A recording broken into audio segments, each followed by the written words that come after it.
Satu, dua, tiga. Ada suaranya nggak?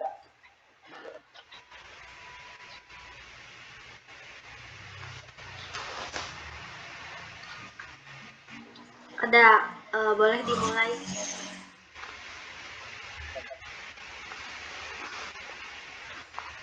Assalamualaikum warahmatullahi wabarakatuh.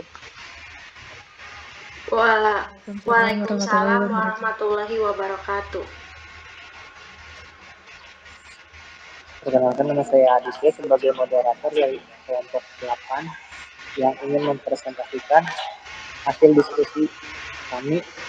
Sebelumnya, saya memberikan terima kasih kepada dosen pengampu Bapak Yasir Maulana MM yang telah membimbing kami agar tugas ini terselesaikan.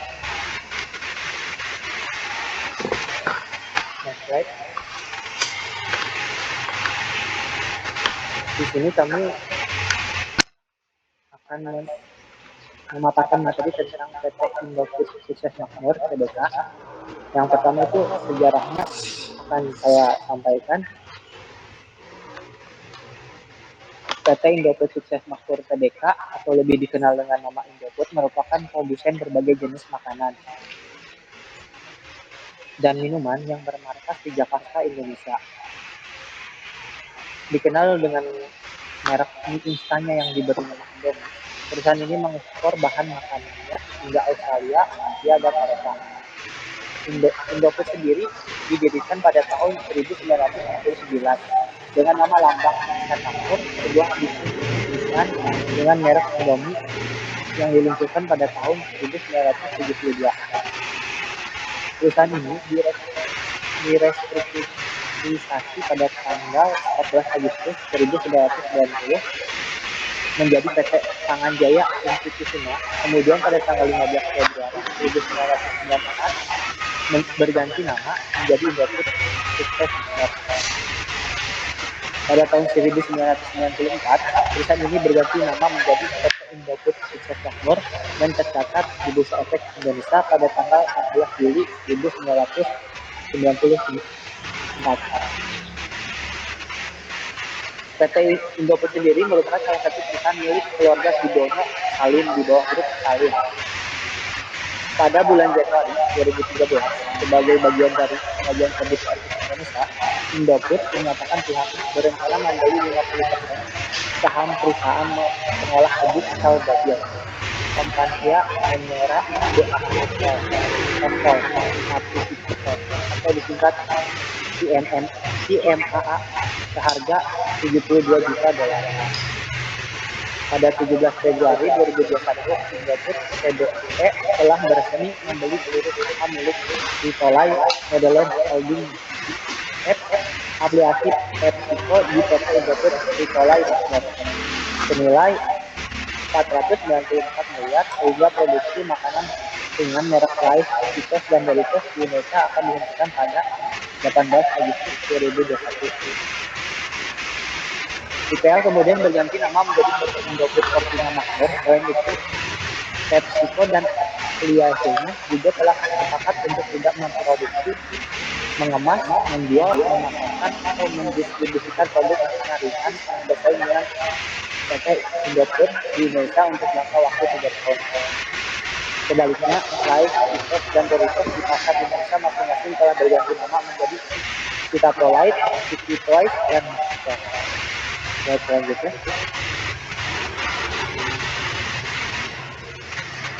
Tujuan didirikannya PT Indofood Sukses Makmur yaitu yang untuk jangka panjangnya PT Indofood adalah menguasai pasar mie instan di Indonesia. Namun tujuan utamanya PT Indofood adalah untuk mencapai kemakmuran bagi para pemakai kepentingannya, termasuk pemegang saham, karyawan, pelanggan, masyarakat, dan lingkungan. Namun jika dilihat dalam anggaran dasar perusahaan, PT Indofood Sukses Makmur bertujuan untuk 1. Melakukan usaha di bidang pengolahan dan perdagangan sesuai peternakan, perikanan, dan hasil laut. Dua, melakukan usaha di bidang lain yang berkaitan dengan usaha dengan cara mengajukan perusahaan, membeli saham perusahaan lain, melakukan kerjasama transaksi dengan pihak lain, dan dengan cara lain yang sah menurut hukum. Dan yang terakhir itu melakukan usaha lain yang menurut direksi dan komisaris dianggap perlu dan atau menunjang maksud dan tujuan perseroan. Tujuan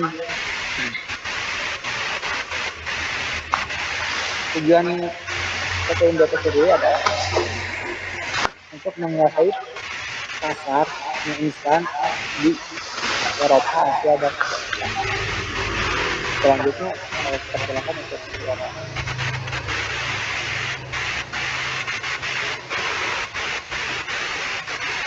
Baik, selanjutnya ada visi misi PT Indofood Sukses Makmur Tbk, yaitu untuk visinya Total Food Solution, atau menjadi perusahaan yang dapat memenuhi kebutuhan pangan dengan produk bermutu, berkualitas, aman untuk dikonsumsi, dan menjadi pemimpin di industri makanan. Untuk misi, yang pertama, menyediakan solusi berkelanjutan untuk kebutuhan pangan. Yang kedua, terus meningkatkan sumber daya manusia, proses, dan teknologi. Yang ketiga, berkontribusi pada kesejahteraan masyarakat dan lingkungan secara berkelanjutan. Dan yang keempat, meningkatkan nilai pemegang saham secara berkelanjutan.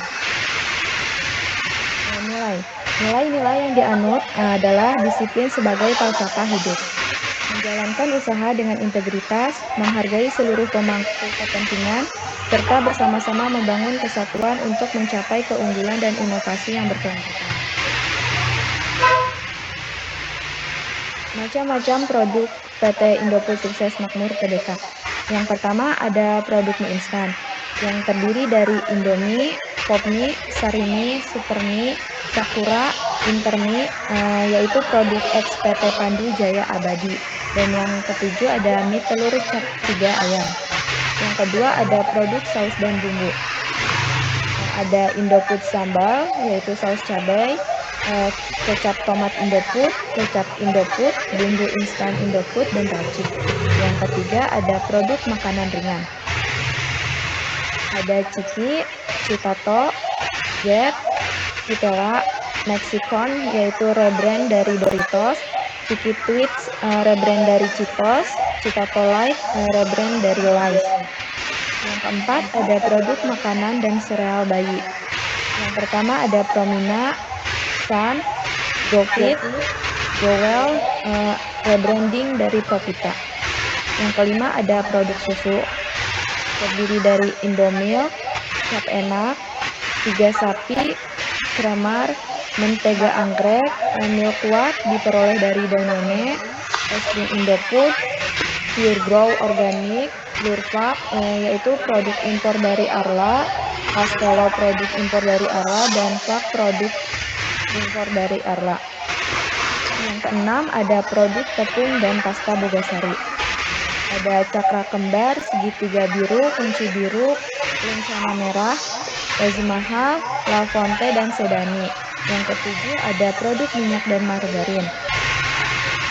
Ada Bimoli, Palmia, yaitu rebrand dari Simas setelah berakhirnya Jevi dengan Sinarmas dengan nama Sajang Hilang. Yang ketiga ada minyak salad, Amanda, dan Delina. Terus ada produk minuman, yaitu Price, Ichi Ocha, Club, dan Vitamin. Yang kesembilan ada produk kembang gula, terdiri dari Coco Pie, di bawah lisensi dari Lotte, dan Petero di bawah lisensi dari Lotte, Latte Bubblegum di bawah lisensi dari Lotte, Grotto, Inti Gandum, sebelumnya bernama Kebler Digestive Biscuit, Wonderland, Lotte Xylitol, di bawah lisensi dari Lotte. Saya kembalikan kepada moderator.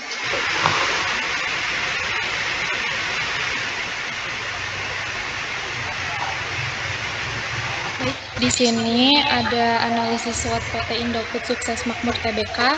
Yang pertama itu ada strength atau kekuatan, di mana yang pertama itu pemimpin pasar di berbagai kategori atau produk, terutama mie instan, tepung terigu, minyak goreng, dan margarin. Yang kedua itu portofolio merek yang kuat dan beragam dengan brand awareness yang tinggi. Yang ketiga ada integrasi vertikal yang komprehensif dari hulu ke hilir, mencakup perkebunan, pengolahan bahan baku, produksi, hingga distribusi. Yang keempat, ada jaringan distribusi yang ekstensif dan menjangkau seluruh Indonesia. Yang kelima itu ada skala ekonomi dan efisiensi operasional yang tinggi. Selanjutnya itu ada dukungan keuangan yang solid dan akses sumber pendanaan yang luas. Terus yang ketujuh ada sumber daya manusia yang kompeten dan berpengalaman. Lanjut ada weakness atau kelemahan. Yang pertama itu ada ketergantungan yang cukup tinggi pada bahan baku impor, terutama gandum dan kedelai. Yang kedua itu exposure terhadap fluktuasi harga komoditas di pasar internasional. Dan yang ketiga itu belum optimalnya kontribusi pendapatan dari pasar internasional. Lanjut ada kompleksitas dalam pengolahan bisnis yang beragam dan integrasi. Yang kelima ada biaya logistik dan distribusi yang relatif tinggi karena luasnya wilayah geografis Indonesia. Selanjutnya ada opportunity atau peluang. Untuk yang pertama ada pertumbuhan permintaan produk makanan dan minuman seiring dengan peningkatan populasi dan daya beli masyarakat. Terus yang kedua ada perluasan pasar ekspor, terutama untuk produk mie instan, makanan ringan, dan juga minyak sawit. Yang ketiga ada pengembangan produk-produk inovatif dan value add yang sesuai dengan tren gaya hidup sehat dan preferensi konsumen. Yang keempat ada peningkatan konsumen makanan olahan dan ready to eat seiring dengan perubahan gaya hidup masyarakat urban. Yang kelima ada sinergi dan cross-selling antar berbagai kategori produk dalam portofolio Indofood. Yang keenam ada peluang akuisisi dan kemitraan strategis untuk memperkuat posisi pasar dan memperluas jangkauan bisnis. Lanjut itu ada threat atau ancaman. Di mana yang pertama ada kompetisi yang semakin intens baik pemain lokal maupun internasional. Yang kedua ada perubahan preferensi konsumen ke arah produk-produk yang lebih sehat dan alami. Terus ada kampanye negatif dan isu-isu terkait dampak lingkungan dan sosial dari industri kelapa sawit. Yang keempat ada fluktuasi nilai tukar rupiah terhadap mata uang asing yang dapat mempengaruhi biaya bahan baku impor dan profitabilitas. Yang kelima ada ketidakstabilan harga komoditas termasuk minyak sawit yang dapat berdampak pada kinerja keuangan perusahaan. Yang keenam ada perubahan regulasi dan kebijakan pemerintah yang dapat mempengaruhi bisnis Indofood. Lanjutkan kepada moderator. Baik, terima kasih kepada Mbak. Untuk selanjutnya, silakan saudara Nara. Baik, selanjutnya itu ada matriks. Nah, di slide ini yang pertama itu ada faktor internal dari strength kekuatan dengan bobot 0,15 itu ada pemimpin pasar di berbagai produk, ratingnya 4,00 dikalikan menghasilkan skor 0,6. Yang kedua, ada portofolio merek yang kuat dan beragam dengan brand awareness yang tinggi dengan bobot 0,13 dikali 4,00 sama dengan 0,52.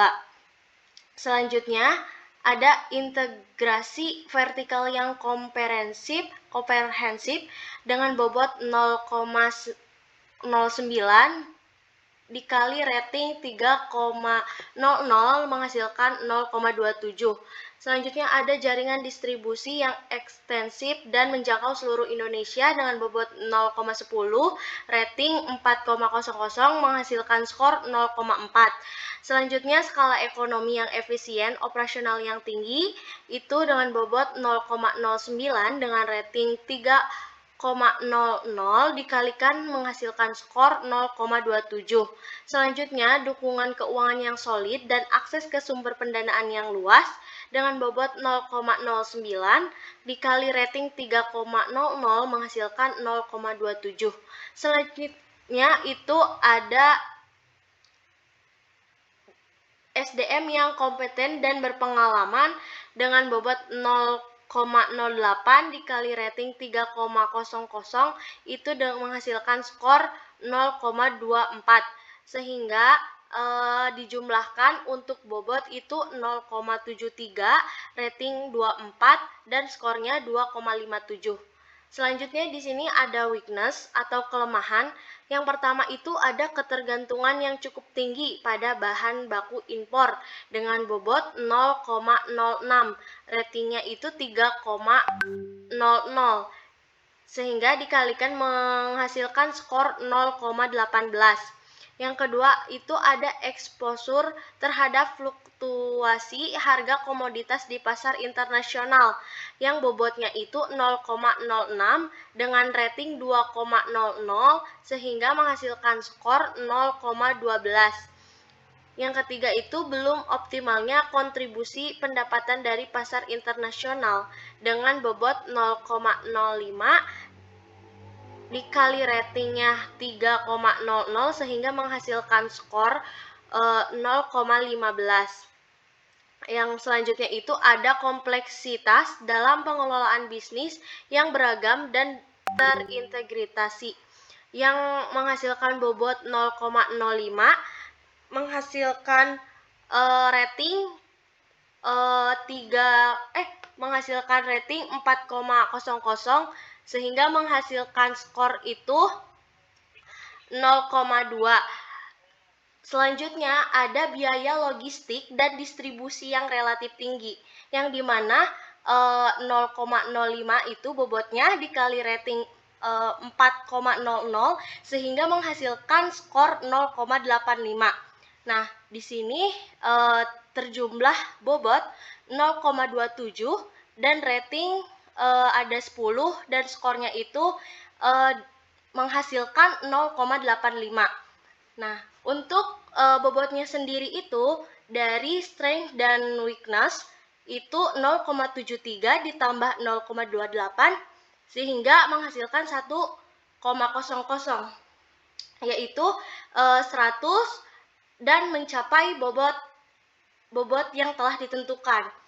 Selanjutnya untuk skornya itu yang menjadi nilai X yaitu 2,57 ditambah 0,85 sehingga X menghasilkan 1,72.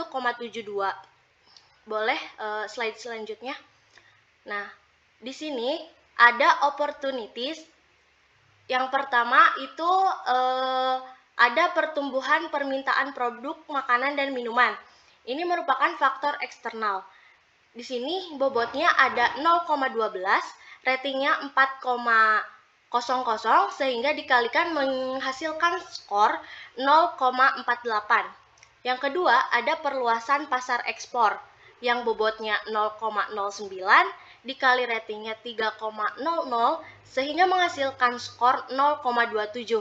Selanjutnya pengembangan produk-produk inovatif dan value added yang berbobot 0,10 dikali ratingnya 4,00 sehingga skornya itu menghasilkan 0,4. Yang keempat, peningkatan konsumsi makanan olahan dan ready to eat yaitu dengan bobot 0,09 dikali ratingnya 3,00 sehingga menghasilkan skor 0,27. Selanjutnya ada sinergi dan cross-selling antar berbagai kategori produk dalam portofolio Indofood, yaitu bobotnya 0,08 dikali ratingnya 3,00 sehingga menghasilkan skor 0,24. Selanjutnya itu peluang akuisisi dan kemitraan strategis untuk memperkuat posisi pasar dan memperluas jangkauan bisnis itu dengan bobot 0,09 dikali ratingnya 3,00 sehingga menghasilkan skor 0,27. Selanjutnya di sini penjumlahan untuk bobot sendiri itu 0,57, untuk ratingnya 20 dan untuk skornya nya itu 1,93. Dan untuk TRI sendiri atau ancaman yang pertama itu ada kompetisi yang semakin intens baik dari pemain lokal maupun internasional yang menghasilkan bobot 0,09 dikali rating 3 yang menghasilkan skor 0,27. Selanjutnya ada perubahan preferensi konsumen ke arah produk-produk yang lebih sehat dan alami, yaitu menghasilkan bobot 0,09 yang dikalikan rating 2 sehingga menghasilkan skor 0,18. Selanjutnya ada kampanye negatif dan isu-isu terkait dampak lingkungan dan sosial dari industri kelapa sawit yang menghasilkan bobot 0,07 dikali rating 2 sehingga menghasilkan skor 0,14. Selanjutnya, fluktuasi nilai tukar rupiah terhadap mata uang asing yang menghasilkan bobot 0,06 dikali rating 3 sehingga menghasilkan skor 0,18. Selanjutnya, ketidakstabilan harga komoditas itu mempunyai bobot 0,06 yang dikalikan rating 2 sehingga menghasilkan skor 0,12. Selanjutnya, perubahan regulasi dan kebijakan pemerintah yang memiliki bobot 0,06 yang dikalikan ratingnya 2 sehingga menghasilkan 0,12.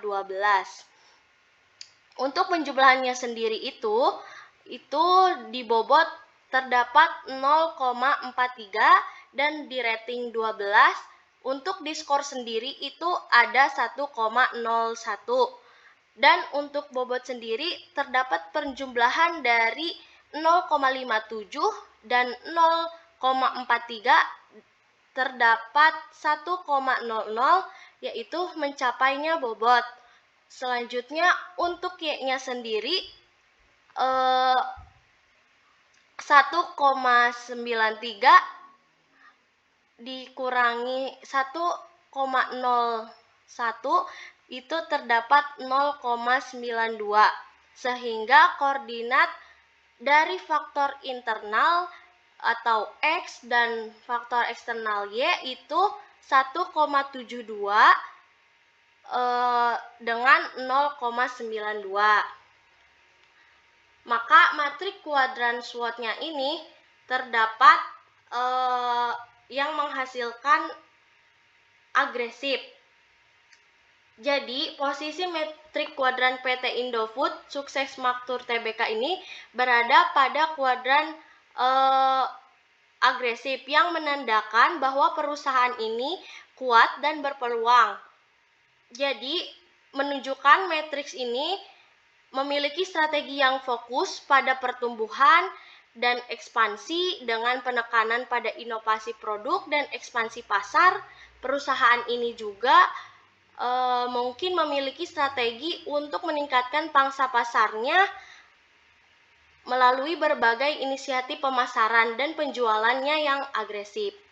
Saya kembalikan lagi kepada moderator.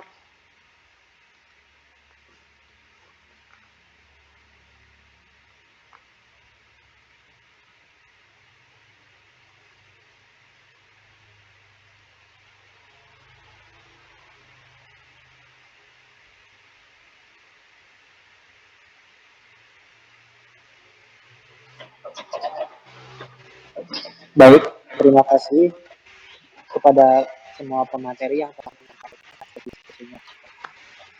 Di sini bisa saya ambil kesimpulan dari hasil diskusi kami, yaitu PT Indofood merupakan perusahaan total food solution terkemuka di Indonesia yang beroperasi di seluruh tahapan proses pembuatan bahan baku dan produk akhir yang tersedia di pasar. Indofood sendiri didirikan dengan nama PT Manganjaya Input Kusuma pada tahun 1990 dan mulai tercatat di Bursa Efek Indonesia pada tahun 1994. Dengan melakukan analisis SWOT merupakan alat yang penting bagi PT Indofood untuk memahami kondisi internal dan eksternal pasarnya, serta mengembangkan strategi yang efektif, meningkatkan daya saing, menentukan arah bisnis, dan meningkatkan profitabilitas pangsa pasar, kepercayaan dan nilai perusahaan. Mungkin itu saja yang bisa saya sampaikan. Kurang lebihnya saya mohon maaf. Wabillahi taufiq wal hidayah. Assalamualaikum warahmatullahi wabarakatuh. Waalaikumsalam warahmatullahi wabarakatuh.